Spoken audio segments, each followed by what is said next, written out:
now, your First Warn weather forecast from meteorologist Owen Zarley.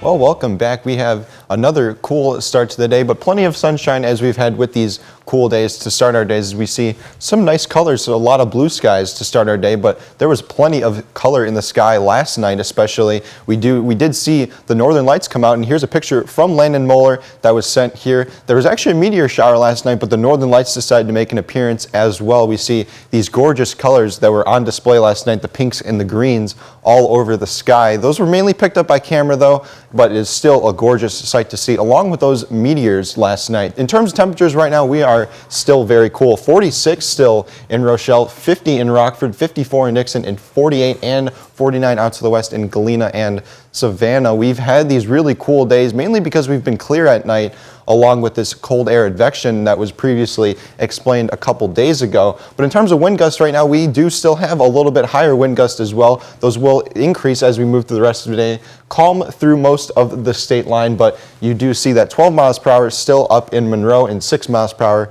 in Freeport. So expect a little bit of wind, mainly some westerly and northerly wind today. Looking at the forecast for today, 79 degrees will stay mostly sunny through the day and calm for the most part, besides those a little bit stronger wind gusts through today. Into tonight will drop down to 56 degrees, clearing through the night once again and cooling down through the night because of that clearing as well. The winds will calm down through the night as well. Into tomorrow, we'll get up to a high of 78 degrees, pretty much similar to what we've had today. Some shower potential early, but mainly a pleasant evening after those showers make their way through. Looking at that here on Futurecast, we do stay clear throughout all of today. A couple partly cloudy skies working their way through, but mainly clear through today and into tonight, where we do see a little bit of partly cloudy skies starting to build and mostly cloudy skies starting to build into Monday morning. There is some rain down to the south that does start to build a little bit farther north, but right now the main question mark in terms of that rain is the moisture quality that we will have. We are right on the moisture axis. If that moves a little bit north, I could see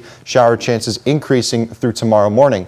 But after those shower chances, we do decrease shower potential and decrease cloud cover all the way into Tuesday morning, and then into early Tuesday morning, we stay mostly clear through the most part. But in terms of that moisture, that is the main question that we've had this past week with the rain chances. We really haven't had much rain. We've had the upper level winds supporting the rain, but we haven't had the moisture in place for that rain. By Wednesday, though, we do start to see the heavier moisture quality start to be funneled up into the Midwest, and this is when our precipitation chances increase. Along Thursday, that'll be our highest chances for showers and possibly some thunderstorms, as we do have some enhanced upper level winds along with increased and heavier moisture for the day. But then by Friday, we do wipe out that moisture as another low pressure system starts to develop pretty much right overhead, and we will start to cool down and lower our moisture a little bit in terms of that on Friday. We do see in the 7-day though, we do increase through the middle of the week up into the 80s, and then thunderstorm chances start to increase as we move towards the rest of the week.